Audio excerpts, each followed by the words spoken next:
مبارك عبد الله عميد كلية التربية، يقيم قسم اللغة الإنجليزية بجامعة الحمدانية وبالتعاون مع جامعة المنوفية في جمهورية مصر العربية ورشة عمل إلكترونية بعنوان Developing Listening and Speaking Skills in English Language في يوم الخميس الموافق 14/5/2020 في تمام الساعة 9 مساء. يحاضر فيها كل من الأستاذ الدكتور أحمد عبد التواب شرف الدين جامعة المنوفية كلية الآداب قسم اللغة الإنجليزية، المدرس المساعد عدنان عادل شهاب جامعة الحمدانية كلية التربية قسم اللغة الإنجليزية، المدرس المساعد محمد طلال يونس جامعة الحمدانية كلية التربية قسم اللغة الإنجليزية. بالحقيقة نحن هذه باكورة ورش أعمالنا بالتعاون مع جامعة المنوفية بجمهورية مصر العربية، وإن شاء الله الورشة الأولى وليست الأخيرة، ونتمنى أنه التعاون يبقى مستمر بين الجامعتين على مستوى صعيد الورش حاليا الإلكترونية، وإن شاء الله مستقبلا بزيارات متبادلة بين القسمين، وإضافة إلى عمل ربط أو تعاون ثقافي بين الجامعتين. بالحقيقة الأستاذ الدكتور المساعد العلمي خزعل ياسين مصطفى، الدكتور خزعل ياسين مصطفى حاليا هو دخل، فنرحب به ونتمنى أن كلمة بسيطة عن الورشة. شكرا جزيلا أستاذ محمد. بسم الله الرحمن الرحيم. السلام عليكم السادة الحضور الكرام ورحمة الله وبركاته. في البداية أحب أن أوجه شكري وتقديري إلى سيد رئيس جامعتنا جامعة الحمدانية على دعمه المتواصل للنشاطات العلمية. في هذه النشاطات المتواصلة حقيقة لنا الفخر بأن نعلن عن هذه النشاطات خلال أيام الحجر الصحي. والشكر أيضا موصول إلى كل الضيوف الكرام، وعلى رأس الجمهور والضيوف ومن جمهورية مصر العربية الأستاذ الدكتور أحمد عبد التواب شرف الدين. فأهلا ابن النيل وأبو الهول والأهرامات يا دكتور أحمد، شرفتنا. أهلا وسهلا بكم، أهلا بكم من بلاد النيل. بلاد النيل، ابن النيل يا دكتور أحمد، أشكرك، شكرا على حضورك. يا مرحبا. العفو يا فندم، ويسعدنا دوما المشاركة معكم إن شاء الله تعالى في أي شيء يتعلق بالتفاعلات العلمية من أجل إثراء العملية التعليمية والمعرفية بصفة عامة. شكرا لكم. شرفتنا أستاذ أحمد. وأوجه شكري إلى كل أساتذة جامعة الحمدانية وعلى رأسهم عمداء الكليات التربية والإدارة والاقتصاد المتمثل بالأستاذ الدكتور ناظم حسن رشيد، والأستاذ المساعد الدكتور رياض مبارك عبد الله، ورئيس قسم اللغة الإنجليزية الأستاذ الدكتور محمد حمزة، على حرصهم ومتابعتهم للنشاطات العلمية في كلياتهم. والشكر كل الشكر لكافة الأخوة الضيوف الحاضرين في هذه الورشة الخاصة اليوم بالخاصة بقسم اللغة الإنجليزية، تطوير مهارات الاستماع والتحدث في اللغة الإنجليزية. ففي النهاية أود أن أعبر عن الشكر وامتنان السيد رئيس التحيات سيد رئيس الجامعة، وأسفه على عدم حضور هذه الورشة لأن حملني التحية والسلام إلى الضيوف الكرام وعلى المشاركين في هذه الورشة.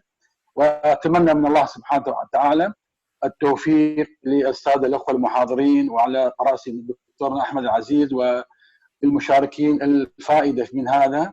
والسلام عليكم ورحمة الله وبركاته، وأترك لكم أن تنالوا حصتكم في هذه الورشة مع خالص أمنياتي. شكرا جزيلا.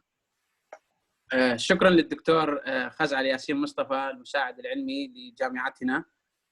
مثل ما نعرف الآن سوف نبدأ بالمحاضرات. المحاضرة الأولى سوف يلقيها الأستاذ الدكتور أحمد عبد التواب شرف الدين من جامعة المنوفية كلية الآداب. وقبل المحاضرة هناك نبذة مختصرة عن السيرة التدريسية للدكتور أحمد عبد التواب شرف الدين، وهو حاصل على درجة الماجستير والدكتوراه في اللغة الإنجليزية.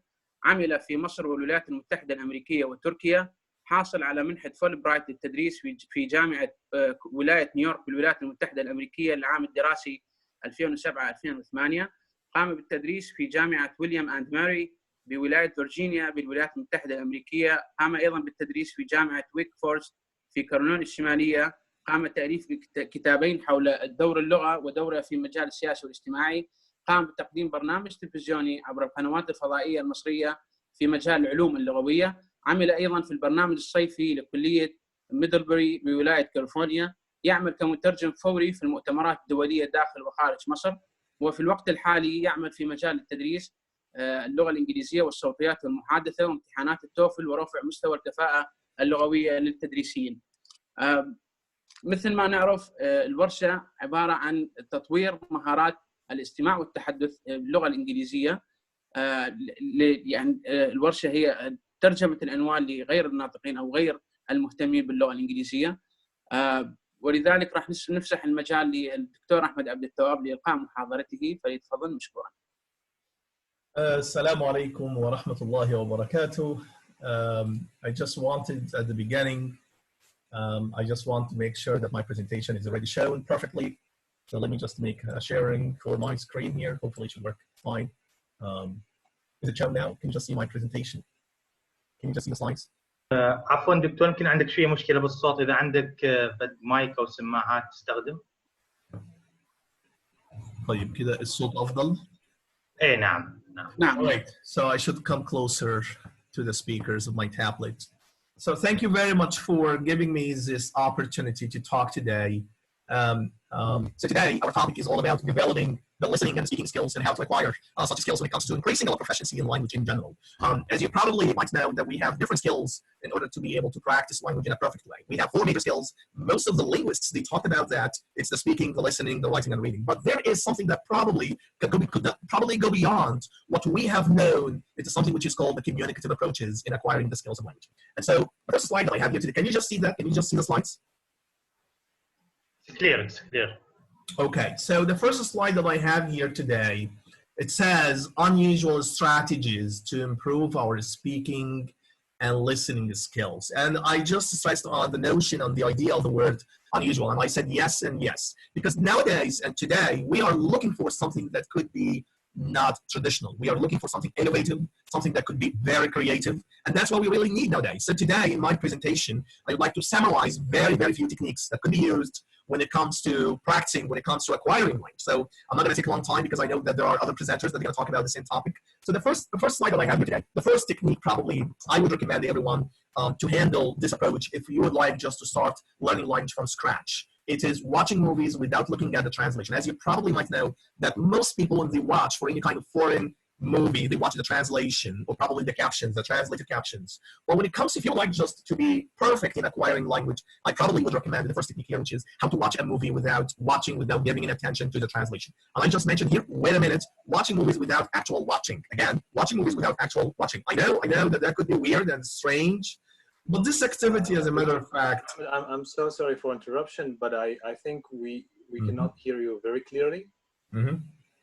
So if you have another spot where you have better connection, that would be perfect. I think now it's okay. Is it okay now? Yeah. Yes. Yeah. I'm terribly sorry for interrupting. Oh, that's fine. Go ahead. I just wanted to make sure that all the attendees today could listen to me in a good way. Exactly. That's what I want to make sure about. That's why I interrupted. I'm sorry. All right. So I think that when it comes to the first technique here, guys, which is to watch movies, it's something that is innovative, entertaining, and it sounds a little bit strange and weird. But this activity, as a matter of fact, this activity tremendously improves our listening comprehension, which is something that could be very, very helpful, as a matter of fact. I just got a message now. Someone actually sent me a message telling me that the PowerPoint slides are not clear. Is it clear or not? Because if it's not, then I just take another way. It's not actually. Oh, okay, so we can just, how does it sound now? Let me just try this one. The slides are fine, but the problem is with your voice, actually. Okay, how about this one? Connection, I think. I think it's better now. Thank you. Okay, can you just see it now? Is it clear? دكتور أحمد حاول تطفي النوافذ اللي على الجوجل كروم، أكبر عدد من النوافذ. Okay. لأن هيصير على الحاسب لودينج. Alright.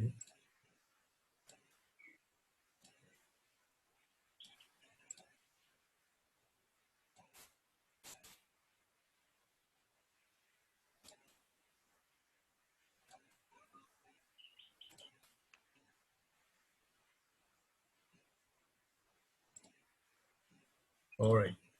How does that sound now? The sound here, let me just check my voice. Here, it's not. I think it's fine Sign now. out from Twitter. Mm-hmm. Sorry, Dr. Ahmed, we can see your Twitter now, so. Okay. I'm gonna close everything again. There we go. Okay. So I just closed everything. Yeah, I think the sound quality now is much better. Thank you so much. All right. Yes. And so back again to our point here, we are talking about the slides. We are talking about the first technique that probably can help in enhancing, in legging up our strategy for acquiring the listening and the speaking skills as well.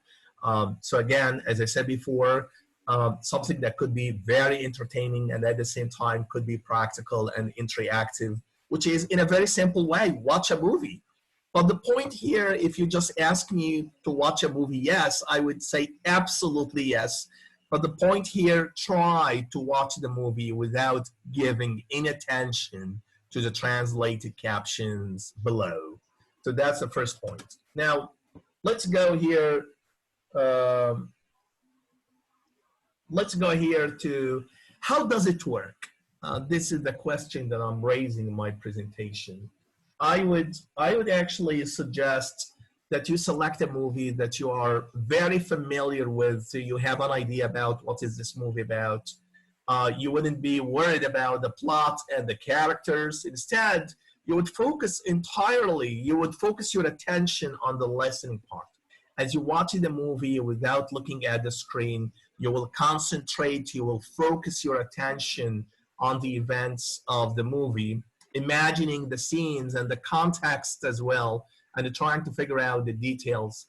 I would also give you another important point here, which is to give very, very full attention to the intonation, to the pitch of the voice, and to the volume of the characters. بالنسبة لي عاد أعمل ريكورد.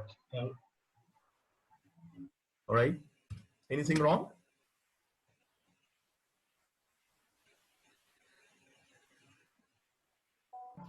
No, Dr. Ahmed, go ahead. All right. All right. So now you can see the slides and my voice is clear, right? Yes, yes. All right. All right. Now let's go here to the other slide because I know that I'm going to have a time limit, something like 10 minutes or 15 minutes. So let's go here to this following slide. Find an English-speaking conversation partner. This is something very important because we always talk about that language is a living entity. And we are talking about something that could be increased by practicing, by having more practical ways in order to support, in order to activate, in order to refresh our memory when it comes to practicing. So the second point again, or the second technique, is just to find something which is called the ambience. Find an English-speaking conversation partner, someone who you can talk with in order to practice more of the language skills. Now, let's go here. Somebody just raising his hand on the screen. All right. There's also something, this is another technique when it comes to how to develop. Today, our talk is about the techniques of the conversation and the techniques of listening and speaking. So something I would consider as an important advice to make sure to listen and at the same time to speak. So we're going to have both sides. We're going to have the listening part and speaking part, both of them coming in parallel together. And as you can see, when it comes to the listening skills, we have something which is called attentive listening. Well, something very important to know when it comes to practicing language, which is how to be attentive and how also to make yourself involved in the listening conversation part. Like, for example, to hold eye contact, to maintain good posture, to show nodding to the speaker, to allow the speaker to complete his entire thoughts. This is what is called the attentive listening skills. Then we have something which is called reflection listening. In another way, it's all about repeating and paraphrasing what the speaker has said in order to show truly that you understand what he's just saying to you. Let's go here to another technique that I have today. It's something which is called to record your conversational practicing. Try to speak louder and louder. And I'm going to talk about that in a fun slide. So when you read something, when you talk about something, try to record your voice. This is extremely important, as a matter of fact, which is recording your voice will help you to see yourself and to listen to yourself. And that will push you to make self-evaluation for yourself. And this is something very important as well. Now, the other technique that I would also recommend is just to surround yourself with English language environment. And here, when I just say surround yourself, I mean here, if you like to be fluent in language, you need to practice the language. But how can I practice that? Put yourself in the environment, an overwhelming English-speaking environment.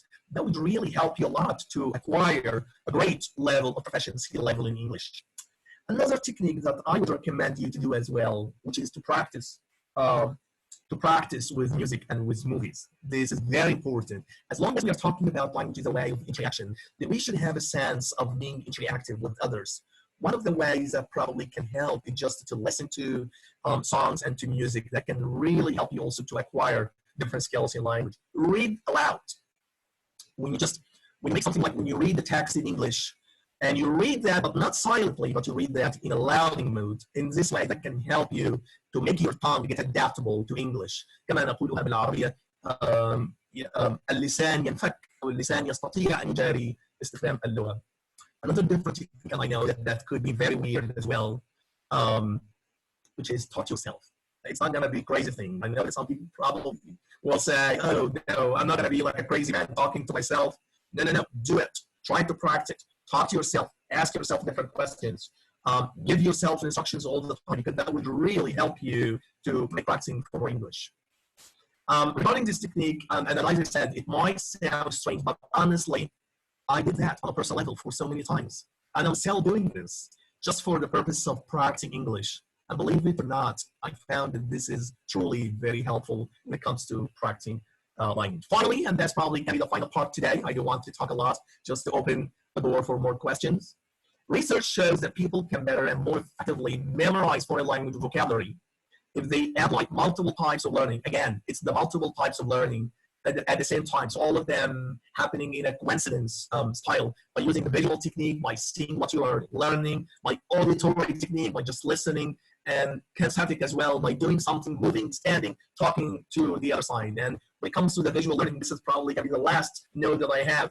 It's all about the characteristics of visual learning, something extremely important. You see something to learn, you like something, you take notes, you struggle with, you watch, you imagine, you visualize. All of these elements together can help you in practicing language. I guess that this is the end of my presentation today. Please, if you have any questions, if you have any comments, let me know about that. You have already on the slides here my phone number, my WhatsApp number, my Facebook account. So please, if you have any question, don't be hesitant. Write to me and I will be responding immediately to your question. Thank you very much for listening to me, and thank you for having me as well.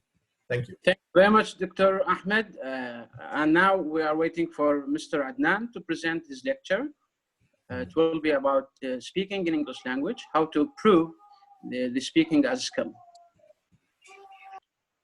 Thank you so much, Mr. Mohammed. Thank you so much, Dr. Ahmed. That was a very interesting presentation about listening and speaking, and very much inclusive, actually, about the whole topic. So you only left something for us.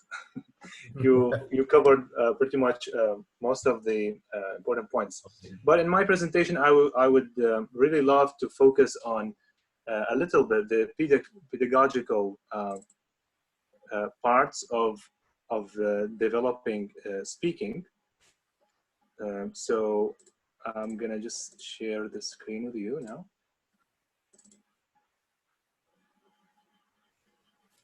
And again, I just want a confirmation from you whether you can see my slides, please. Yeah, please. Clear now. Okay. So as I said, I'll make it full screen. Thank you everybody for coming, and thanks to everybody who organized this wonderful workshop with Dr. Ahmed. Speaking and listening, this is a very huge area actually to talk about, and yet very important.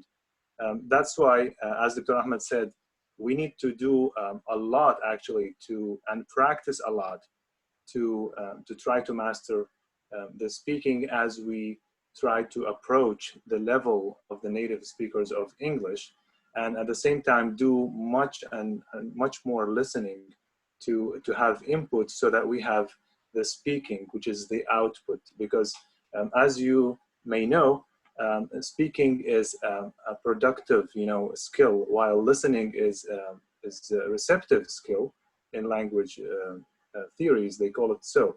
So receiving information through listening will definitely, in a correct way, of course, will definitely increase and improve your production of the language through speaking. So this is the general rule that we will have today. So let me just start the slides by focusing on mainly the speaking part tonight. So what should we do to have more speaking improved as a skill? So pedagogically speaking, it means through the teaching lenses. As teachers know, teachers of English, we all bump into two main terms in language teaching, which are the following: fluency and accuracy. And all of us actually stop to wonder, so which one should I focus more on, fluency or accuracy? As a teacher in my classroom teaching, in my teaching practices, which one should I give more weight or importance? So should I focus on fluency or accuracy? As a learner as well, should I care about my grammar errors and mistakes while speaking, or just get away with it and continue speaking? As a teacher, should I stop my students whenever they make mistakes? All of those questions we ask ourselves actually as teachers, educators, and also as the learners as we develop in our language. So tonight, we will try to answer some of these questions and try to reach to probably a common ground in terms of reconciliating these two terms. So let's start with the general definitions actually of those two terms. What is fluency? What do we mean by fluency?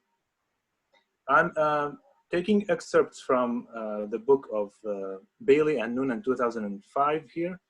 Direct quotations: fluency is the capacity to speak fluidly, confidently, and at a rate consistent with the norms of the relevant native speech community. يعني الطلاقة. ما هي الطلاقة؟ ويقابلها الدقة في الكلام, which is accuracy. On the other hand, accuracy refers to the ability to speak properly, that is, selecting the correct words and expressions to convey the intended meaning, as well as using the grammatical patterns of English. So this is regarding the grammar, the pronunciation, etc. Let's give more examples. Fluency. In layman words, fluency is simply just the ability to keep on a conversation, to keep it going. You keep speaking, okay, without any stop. You don't, without caring much about grammar mistakes, about pronunciation. You just focus on delivering the message to your listener or to your reader if you are writing. Accuracy, caring much about grammar, pronunciation, the correct forms of the language that you use in speaking, in writing, in whatever production in language you do. But here our focus is speaking, so it's accuracy in speaking, caring much about the pronunciation. Oh, did I pronounce this word correctly or not? Or using the right tense. Should I use the past simple here or the present perfect, for example? So all of these things that you ask yourself as a speaker of English while speaking. Now, to get more clear pictures of the two terms, let's take a look at examples actually on both of them. Example of accuracy is it's taken from a classroom, experience or teaching experience. So we have two students with the teacher who are the interlocutors here. So student A says, which countries, so this is a normal conversation in a class based on a task that was given by their teacher. Student A says, which countries have you been to? Student B, I've been to Denmark. you have been to Denmark? Then the teacher intervenes here, interrupts. Have you been to Denmark?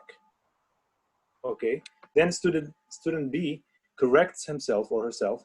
Have you been to Denmark? So instead of you have been to Denmark with a question mark, have you been to Denmark? That's the correct form of a question in English. And then the student B repeats that in a correct form. Have you been to Denmark? Then student A goes, no, I haven't. I have been to Korea. Have you been to Korea? Student B, no, I haven't. I've been to Vietnam. I've been to Vietnam. So as we saw in this example, this is an example of accuracy applied in context where a student makes a grammatical mistake in the formation of the question, and then the teacher corrects them to make the statement correct. Grammatically speaking, accuracy-wise. Okay. Now let's tackle another example, but this time on fluency. The same conversation goes on, and then the teacher asks another question, obviously, and student A goes, I've been, what is that called? Jump out of plane with teacher and fly. Teacher interrupts again. Skydiving. Have you been? I've been skydiving in Australia. Very scary, but I liked it. Student B, wow, I don't think I can. Too scary. Have you bungee jumping before? Student A, bungee? No, but I want to try. Student A, you crazy.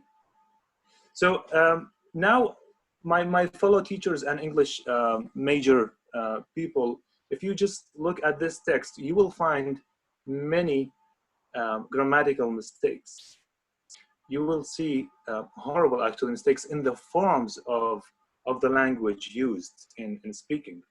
But look at the message. Now, the message is conveyed. The intended meaning is conveyed. That is what is important and what fluency concept emphasizes, actually, which is conveying the message even at the expense of grammar sometimes, even at the expense of pronunciation sometimes. It's very okay, as fluency people say, because we care about the message to be conveyed. So that was an example of both.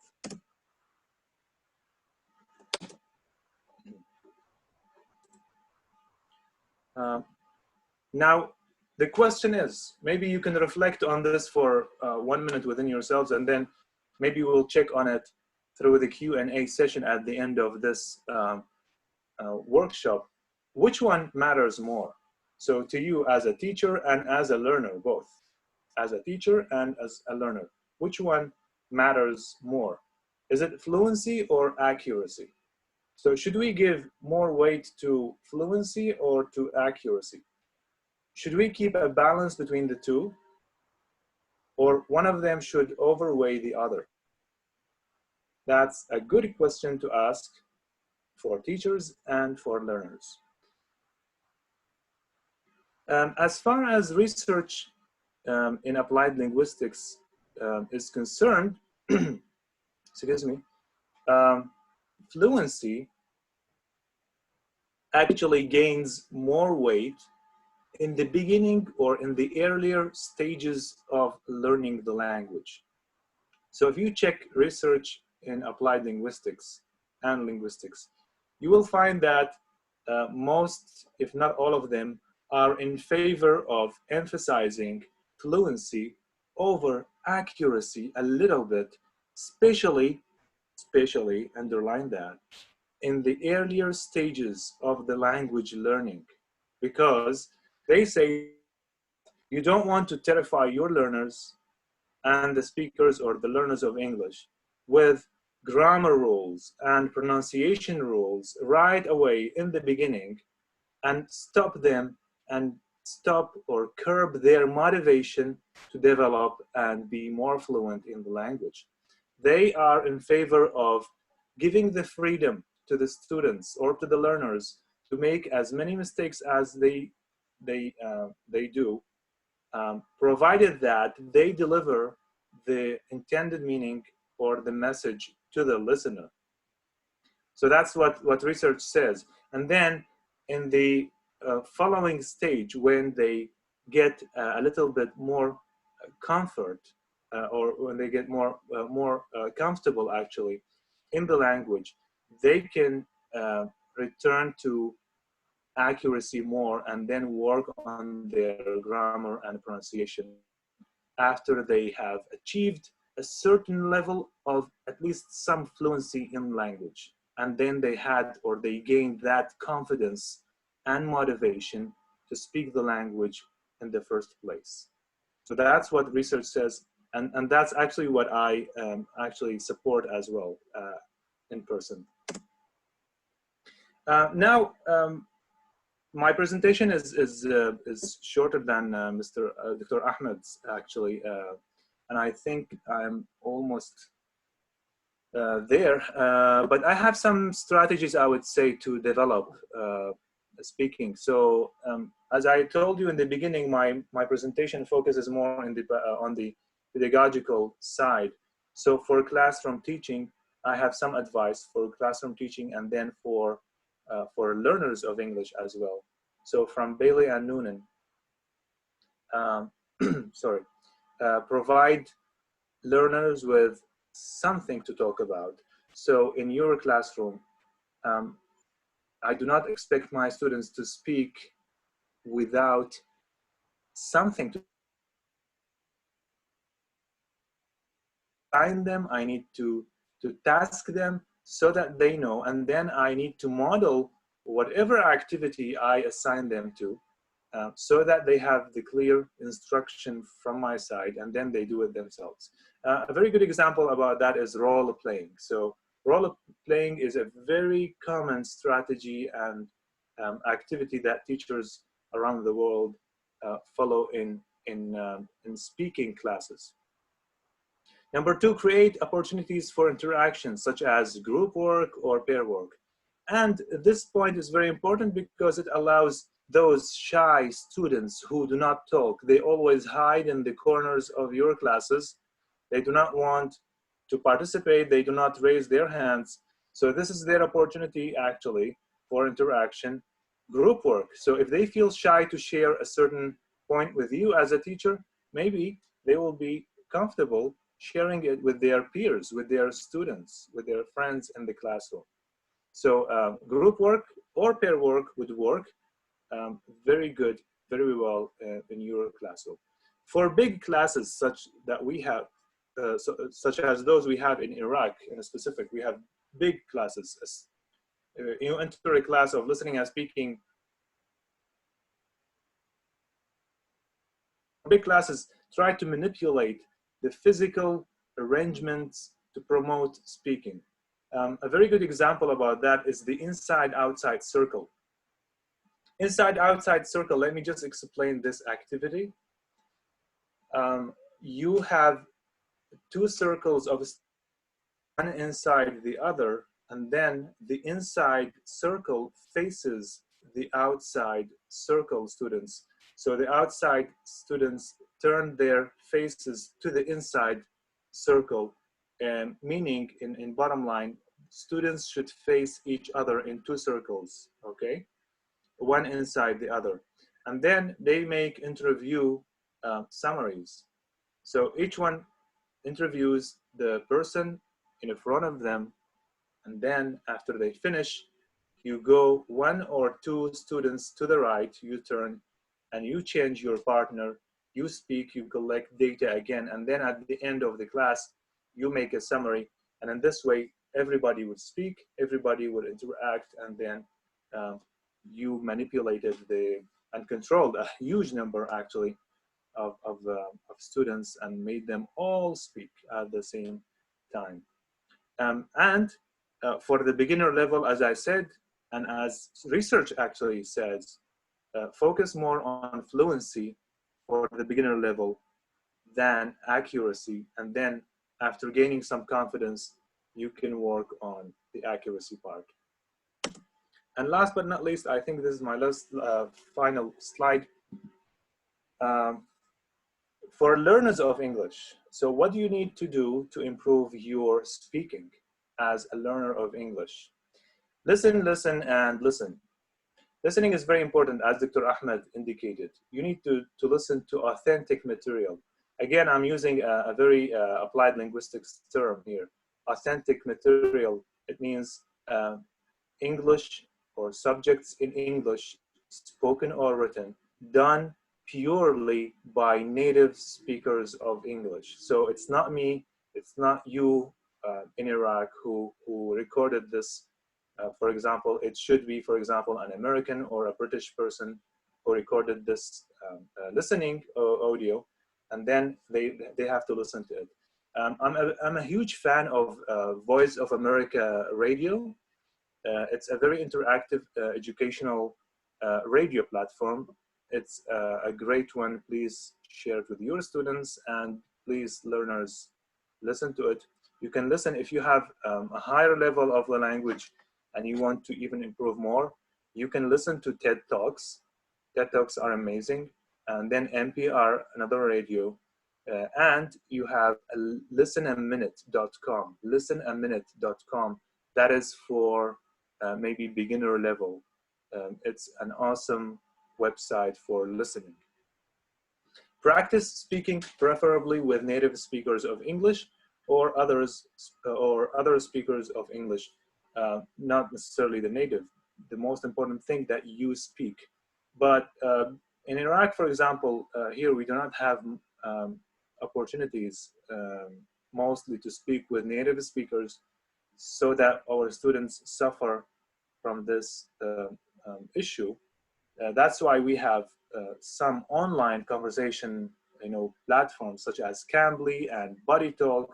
You can use those Cambly and BuddyTalk applications to have a conversation partner, as Dr. Ahmed indicated, because a conversation partner is very important to exchange the language. Maybe you speak Arabic for half an hour to help the partner, and you will speak in English if you are speaking to an American to help you with your English. Last but not least, the last strategy is very important. I tried it myself when I was in the States. This is a great one. Record yourself using your phone, then listen to it and write whatever you listen to. So write like the and all those words. You write them for 1 minute, for example, and then you circle those mistakes. Then you repeat the recording, trying to avoid those mistakes. You will find a huge difference. You will find a huge benefit or advancement in your speaking for the second and the third and even the fourth recording. It's a little bit taxing, but it's worth it.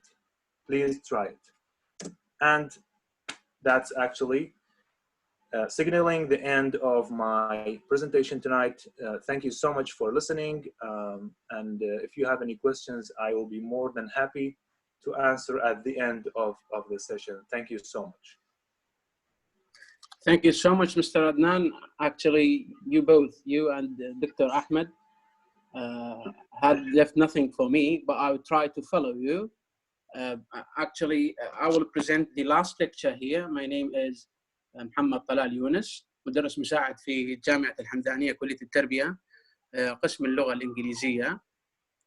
I will try to follow both Mr. Adnan and Dr. Ahmed by sharing the lecture with you. Lecture is 5 steps to improve your English listening skills. So first of all, we said listening, speaking, listening. It doesn't matter who is first or what is first. Listening in English is hard.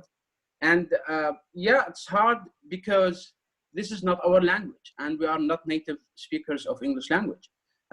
Let's think of the other side of the beach. For example, what if someone from US or UK, and he or she wants to speak Arabic, for example, also will say, listening in Arabic, it's hard. Why? Because this is not my native language. This is not my mother tongue. So first of all, let us share 5 tips for making listening much easier. And here I will talk, the first tip is the psychological one. Why and how is the psychological one. Start with positive mindset for learning English. So first of all, your improvement starts with your mindset. So you should start believing in yourself that you are able and your ability to speak and understand fluent English. Even it's difficult at first, but mindset will help you to keep learning as you go. So for example, you wanted to speak English, first of all, you should prepare yourself mentality. You should think that you are able, because this is something psychological. If you're going to say, this is not my language, I cannot speak fluently, no, this is wrong. You should try more and more day after day, and you should find the ways to improve your language. Okay, even if it's at the beginning, as I said, is difficult. So first of all, think that you can do it. Whenever you will rise the word can, so you can do, of course, mindset will help you to do it. Okay, so the first step is that to think that I can speak English, I can listen English very well. The second tip, or the second way to improve listening in English, look here. It is listen, read, and speak in English. So if you're going to listen, you need to practice what you have listened before. So you should speak and you should read.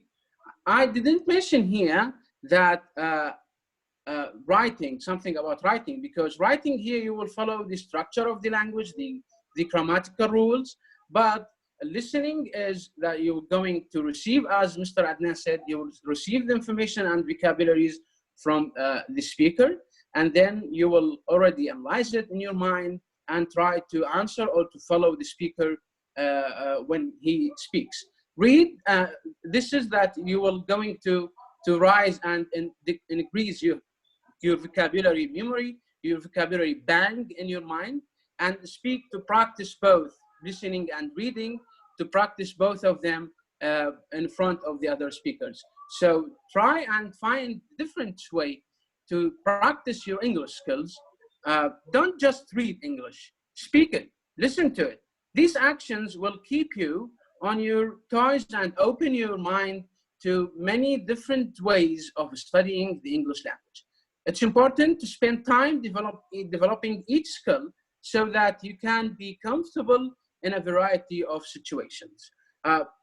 We have also another tip here, that choose diverse listening materials. It's possible to learn about other topics. For example, you can write topic about weather, you can write topic about your daily life situation, while also it's considered like learning English. Branching out to different areas of entertainment will build your vocabulary, and here we should start. Building our vocabulary, it comes by practicing the language day after day.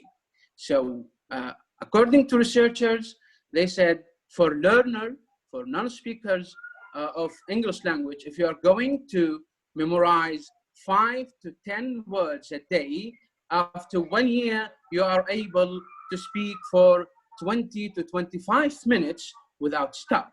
And here you're going to challenge your memory and comprehension. Choose English materials that you are interested in. For example, if I'm interested in sport, of course, I'm going to memorize all the vocabularies in sport, especially football, for example. Also, choose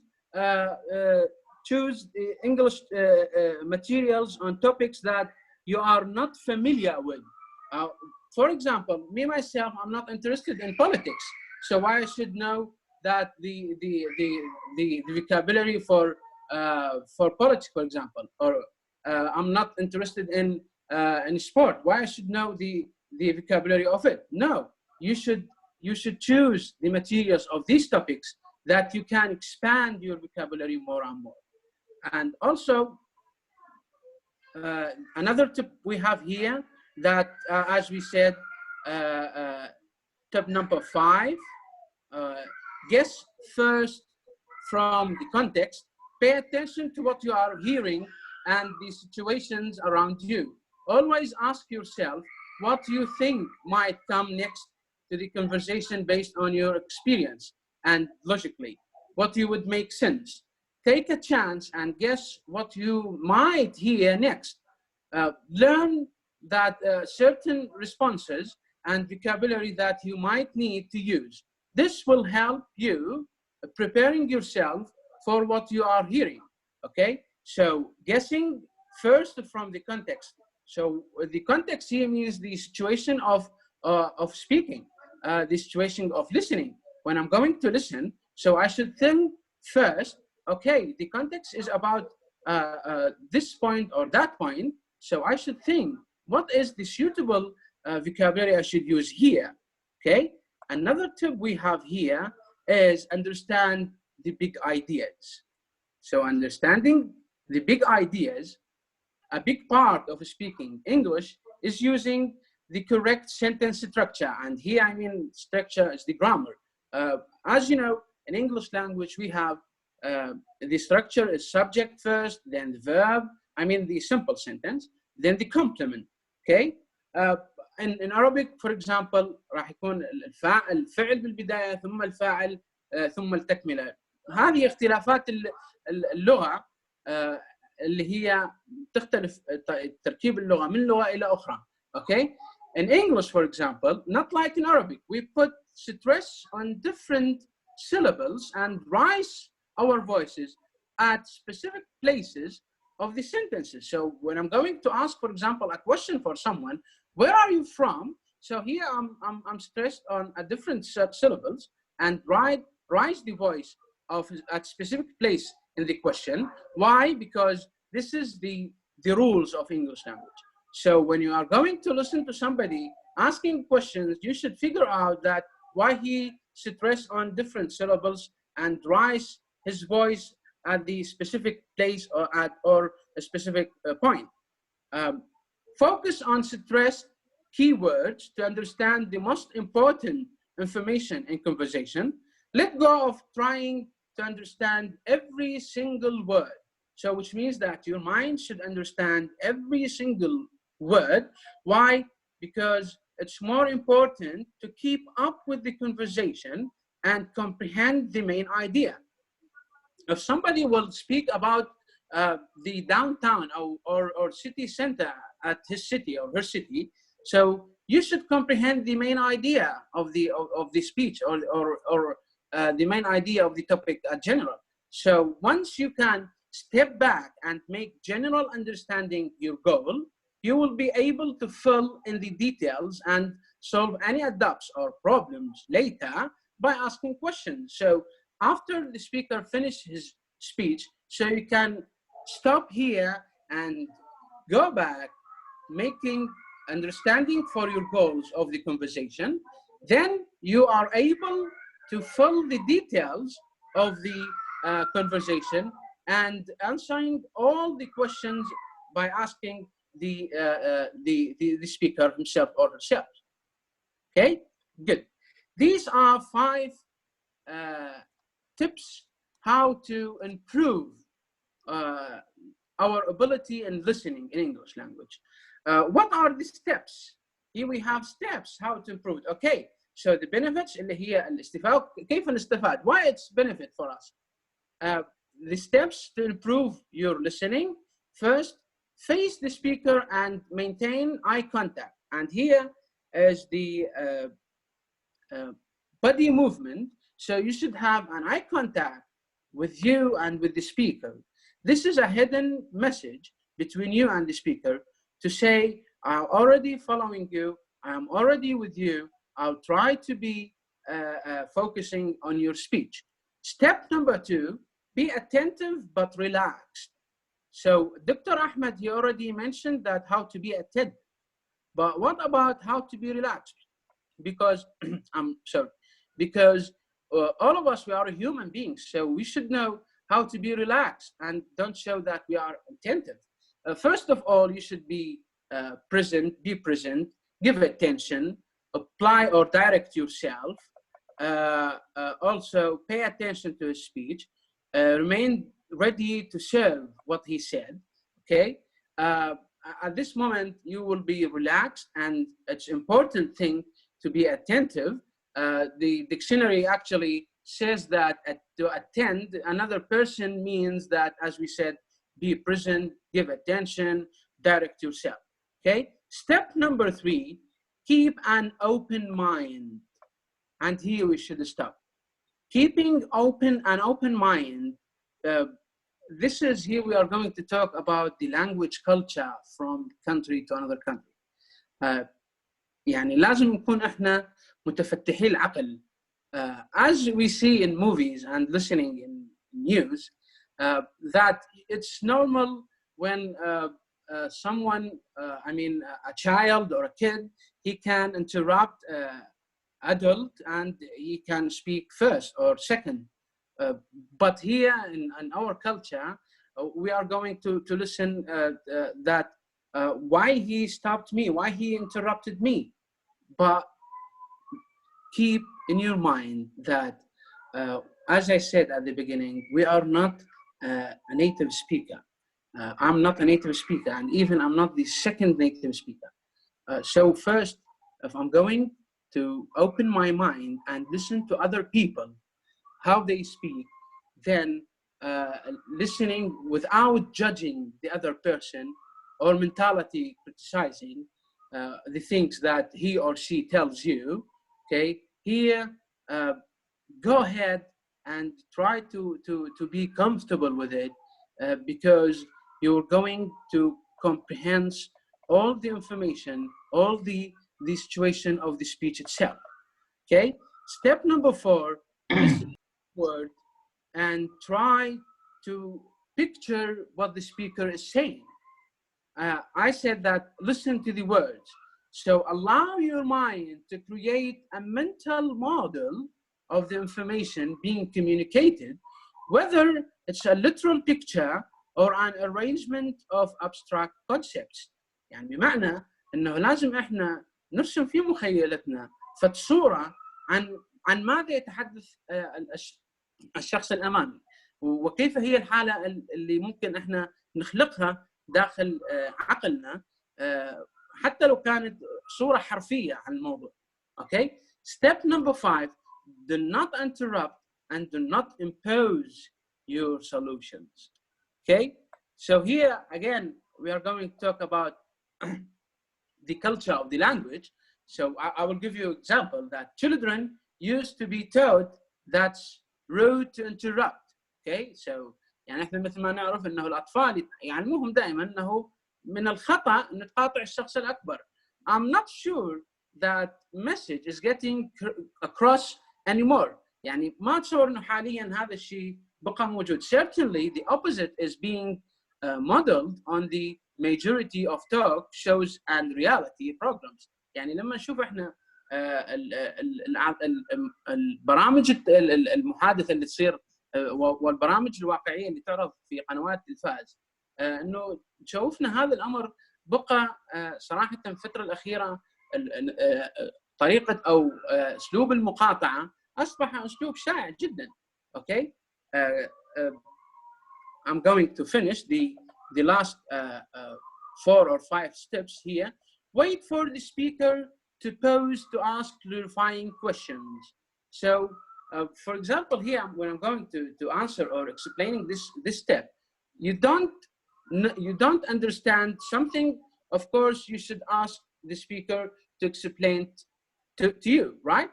But rather than interrupt, wait until the speaker pauses. So until the speaker finish his speech, then you can say something like, back up a second, I didn't understand what you just said about this point, or about the first point, or about the second point, and extra. Step number 7, ask questions only to ensure your understanding. So in this step, for example, you're going to ask to ensure that you already understand or understood the conversation, or understood the main idea of the speech of the speaker that in front of you.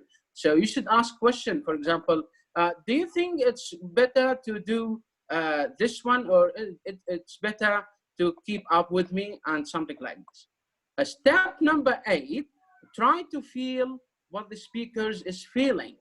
And here, if you feel sad when the person with whom you are talking express sadness, so joyful when she or he expresses joy, fearful when she or he described her fears.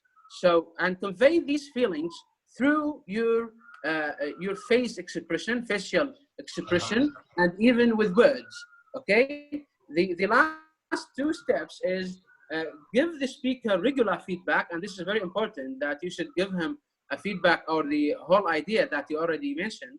And the last one, pay attention to what isn't said, to non-verbal communication. So here you should pay attention to his body language when he is, for example, as we said at the beginning in step number 1, that the eye contact, his hand moving, even the voice. And here we have a good example. The American President Donald Trump, he's a great example for body communication, and you can figure out what he didn't say during his speech to his nation. Thank you very much. We are going now to open the QA session. احنا الآن راح نحاول إنه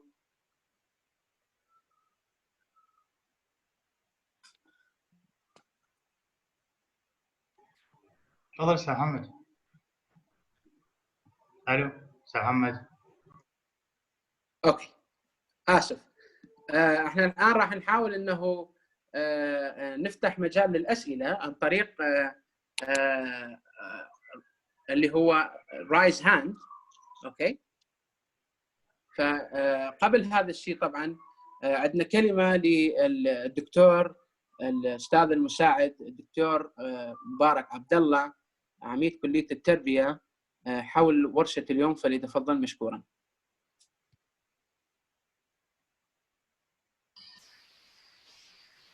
السلام عليكم، مساء الخير على الجميع، رمضان مبارك. في البداية شكرنا وتقديرنا للسيد رئيس جامعة الحمدانية الأستاذ الدكتور عقيل يحيى الأعرج المحترم. شكري وتقديري للسادة مساعد رئيس الجامعة للشؤون الإدارية الأستاذ الدكتور أنيس بهنان نحوم المحترم، والسيد مساعد رئيس الجامعة للشؤون العلمية الأستاذ الدكتور خزعل ياسين المحترم، لدعمهم المتواصل لنشاطات كلية التربية. الأستاذ الدكتور أحمد عبد التواب شرف الدين ضيفنا العزيز، شكرا لكم لحضوركم ومشاركتكم الرائعة هذه الورشة. تحياتنا لكم ولأهل مصر الحبيبة، بارككم الله عزيزي. شكرا لرئيس قسم اللغة الإنجليزية والسادة المحاضرين، شكرا لما قدمتموه في هذه الورشة، حياكم الله. حضورنا الكرام مع حفظ الألقاب، تشرفنا بحضوركم في ندوتنا هذه. شكرا لكم أستاذ محمد علاء الدين وأستاذ أحمد عزمي على إدارتكم لهذه الورشة الإلكترونية، والسلام عليكم. شكرا دكتور، بارك الله بكم. الآن راح نفتح المجال من خلال رايز هاند، راح نفتح المجال للأسئلة. معنا أستاذ علي البارودي. نعم. نعم. Good evening, everybody. I'm not going to take a lot, but let me tell you something. In teaching English for university students, some myths should stop. And I call them myths because I have been hearing them from students, from sophomore students in the last 8 academic years. The first thing that I hear in a speaking class at the beginning of every semester, they say, which way is correct? Is it the British English or the American English? Because, you know, in Iraq, it's a British-based educational system. The phonetics and phonology textbook is all from Oxford. And even some teachers, with the high respect to my colleagues and teachers, they force students to speak the British English as the correct way of speaking, as if the American one is wrong. And as my colleague, Mr. Adnan mentioned, the accuracy is perhaps more important than the other parts of the lecture. One last point is English or learning language should be socialized. When we know more about the characters of our students, we may bring more interesting topics about their interest, about understanding this generation and what they need to talk about. And I have one small short example that happened 4 days ago. The speaking class was the topic of the speaking class was about clothes and fashion. And because I know about 2 students, one of them is a fashion designer and the other one is quite a fashionable lady, I gave them the floor because maybe they are more familiar with this topic than me. And when I gave them the floor, they were so self-confident, they gave more details and information about modern clothes designers than me. And other students, they were more interactive with them. That's what I wanted to share with you. Thank you very much. Thank you, Mr. Ali. Thank you very much. Thank you very much.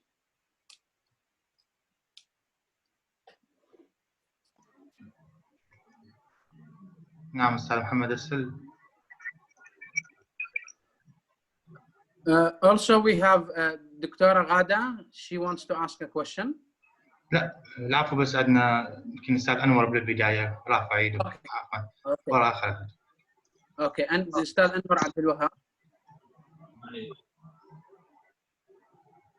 تفضل أستاذ أنور.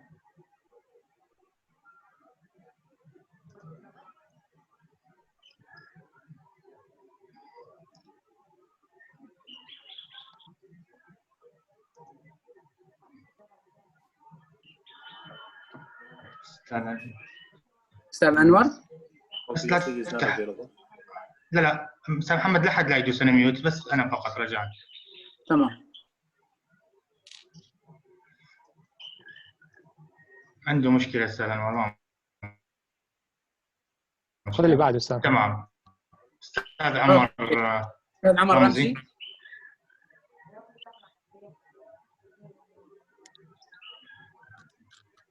اللي بعده دكتور غادة. دكتورة غادة. دكتورة غادة.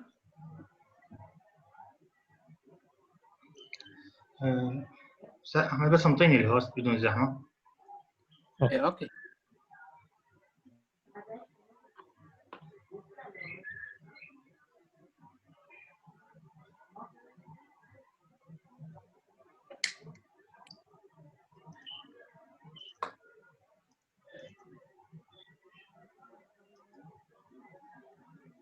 كنت فتح هسه استاذ ليث يونس، هسه احاول كل ان شاء الله ارجع عليهم. استاذ ليث. Hello everyone. Good evening. I would like to welcome all the representatives for the lectures here, especially Dr. Ahmad and the Department of English and Alhamdaniya University. I have some few topics here. Like we in talking, we can use something what they called elevator speech. That's mean the speech which you can use it in the conference and in the parties and in the traditional meeting. It will be concentrated and also consist your story. Also, you can talk slowly, and that make the second part understand what you are talking. Also, you can use pause when you talk also. Also, you can use raise and lower your voice. And in the end, also you can use what we call the body language. Thanks.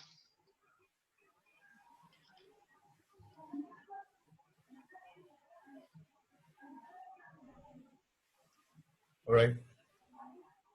Any more questions? Comment on his what he said. I'm not quite sure if my voice is clear. It's so clear. Is it clear now? Yep. All right. That's clear. I'm gonna handle the first question regarding the first person who asked the question for learning language, and when it comes to different generations, the need for how to acquire language. And he was just asking a simple question: how can we just handle with the new generation, and it comes especially when it comes to the way of learning? And because he was just telling us about the old techniques, or the old fashion and the new fashions as well. And my answer to you in a very simple way, for sure there is a difference between both sides, between the old generation and the new generation. I remember 20 or 25 years ago when I was learning language, it's entirely different from what we have today. And I have today the new generation. I have my niece and I have my nephew, and they practice language, and they are 7 or 8 years old, and they interact completely with technological devices. So the key word here is all about technology.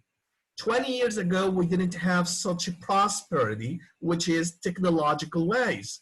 But today and nowadays, we have something very powerful, which is technology. So my advice, well, number one, my answer to you, yes, there is a difference between the old generation and the new generation when it comes to the mentality, when it comes to the mindset, when it comes to the ways of learning language. And my advice, again, is just to think about creative and innovative way to engage them for learning. This is the first part of the question. The second part of the question, is the voice clear? Yep. All right. So the second part of the question regarding the British and the American English, it is the controversial, the most contentious argument that we have when it comes to learning language. I'm going to tell you something. When I was in the United States, and I spent a few years working there, I was just asking people there about their American accent and the British way. Believe it or not, I found some of them telling me, look, Ahmad, we are speaking sloppy English. Again, it's a sloppy English. But again, I don't want to be biased, and I don't want just to stand for one side on the other side. But let me tell you something. When we learn Arabic, حينما نتعلم العربية، هل نتعلم العربية المصرية باللهجة المصرية أم باللهجة العراقية? Imagine that there is someone who would like to learn Arabic. Would you teach him Egyptian style of Arabic language or Iraqi style of Arabic language? None of that. None of them. You're going to teach him how to speak standard Arabic. Is that right? I guess so. So this is the way of how to acquire and how to learn language.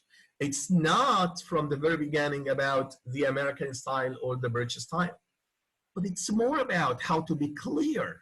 It's more about how to be accurate. It's more about how to be communicative, powerful, and persuasive when it comes to language. This is the bottom line of learning language, but it's not about the British and the American style, but it's more about to communicate in a professional, in a perfect, in an accurate and a clear way. This is the bottom line. Yes. Thank you very much. I would like here to say something for Mr. Ali. As we know, the style of learning and teaching English 30 or 25 years ago, based on the books, the traditional ones, and all of us, we know that the language of those books, it was in the British accent, on British English.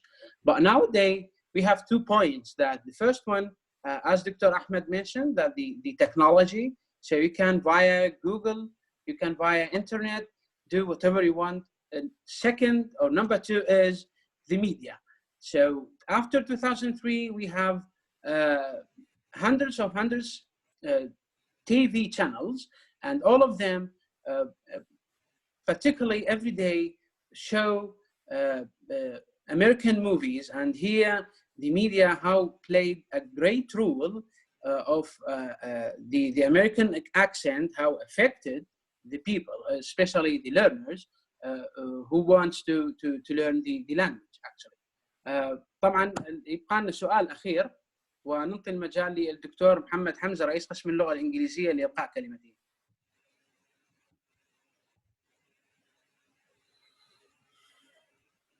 أستاذ محمد، أتوقع الوقت خلص يعني عندنا صراحة، لأن مرتبطين بورشة ثانية. تمام. إذا الوقت متاح حاليا للأستاذ الدكتور محمد حمزة كنعان رئيس قسم بس نعم. بس دكتور محمد، بس صورتك ممكن حتى أعطيك الصوت، ما أعرف حسابك. دكتور محمد، بس افتح الكاميرا.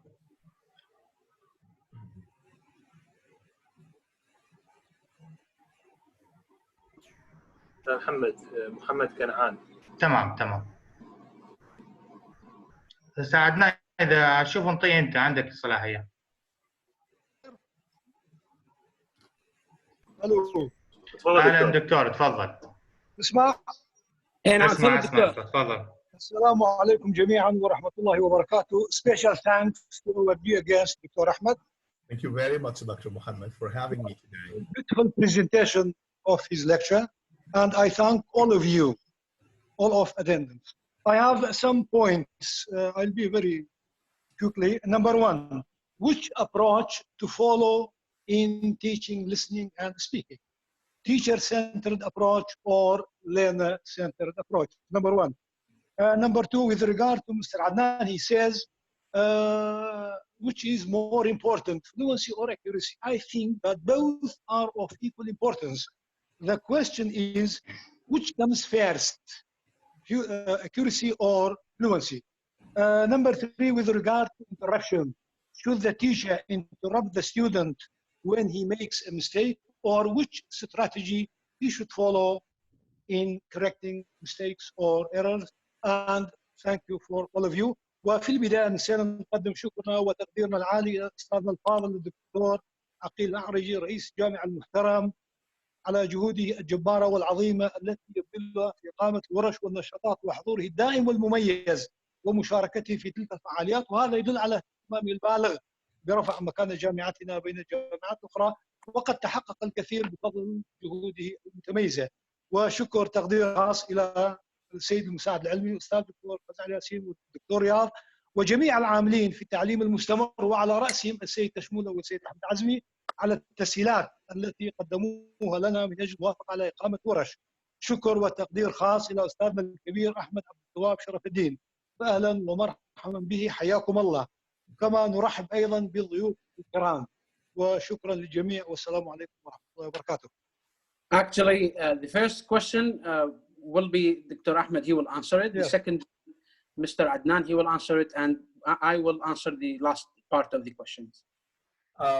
Regarding the first question, I think that when it comes to learning language, it's a comprehensive approach. So I'm not going to say it should be the learner-based or the teacher-based, both of them together.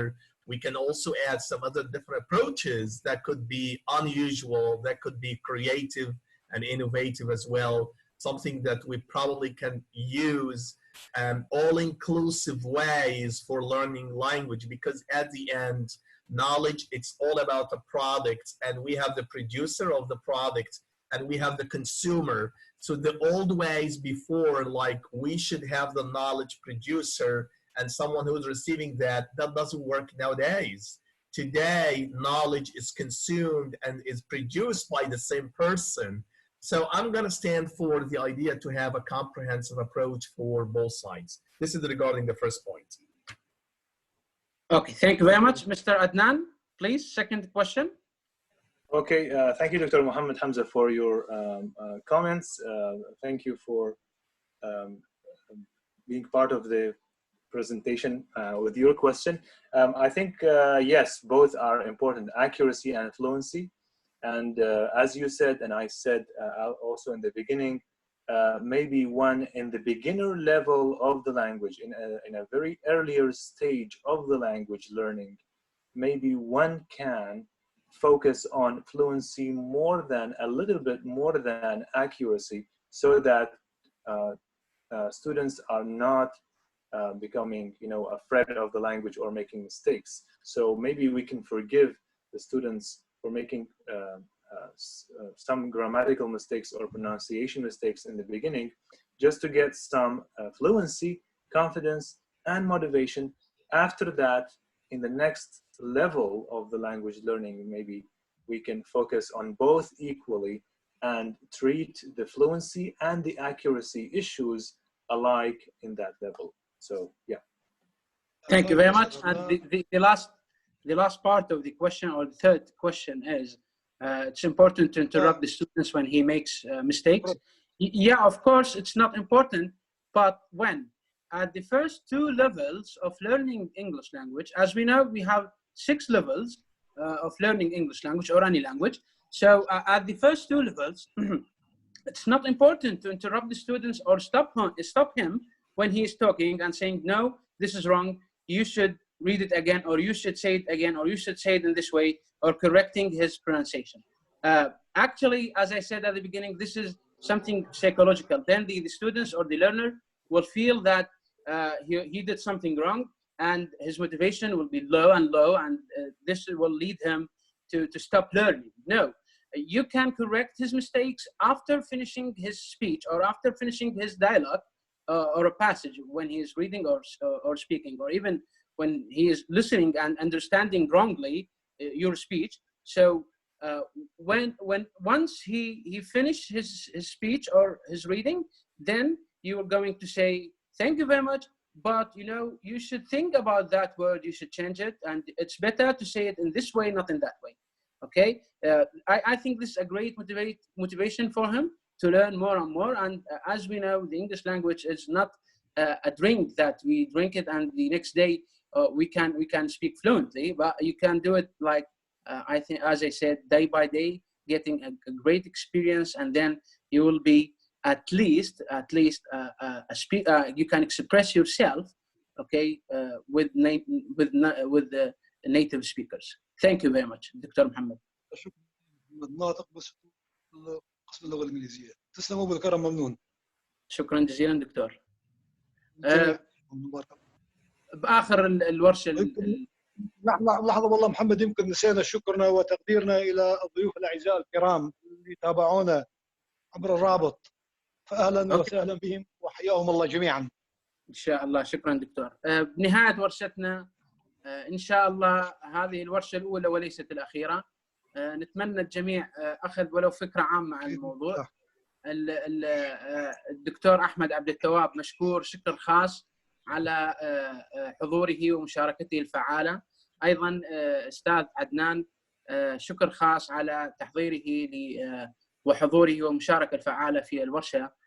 شكر لك. شكر خاص للأستاذ أحمد عزمي، شكر خاص للأستاذ محمد علاء كشمولة، اللي صراحة لولاهم لما ظهرت هذه الورشة بهذا الشكل المتميز. إن شاء الله لنا لقاء قريب جدا جدا من خلال ورش أخرى، ومن خلال أيضا استضافة أساتذة من خارج البلد، وأكيد لنا لقاء آخر مع الدكتور أحمد عبد التواب عن قريب جدا في ورشة ثانية ينظمها أيضا قسم اللغة الإنجليزية في كلية التربية جامعة الحمدانية، ولكن هالمرة راح نتناول جانب الترجمة. شكرا جزيلا. شكرا جزيلا. وطبعا ان شاء الله الساعه 10:30 عندنا صالون القسم اللغه العربيه همين، فاحنا راح نتحول ان شاء الله على الورشه الثانيه بنفس الحساب، وراح يصير استاذ احمد واستاذ ظافر. شكرا جزيلا. شكرا جزيلا. فاللي يحب يبقى يبقى، واللي يحب ياخذ راحته ياخذ راحته. شكرا جزيلا. شكرا لكم جميعا. شكرا دكتور احمد، يعني ابدعت ونتشرف بك. شكرا لكم جميعا. شكرا دكتور احمد عبد التواب، تحياتي. شرفنا بك. شكرا دكتور احمد، مع السلامه. ان شاء الله نظل على تواصل. تحياتي دكتور. السلام عليكم. مع السلامه.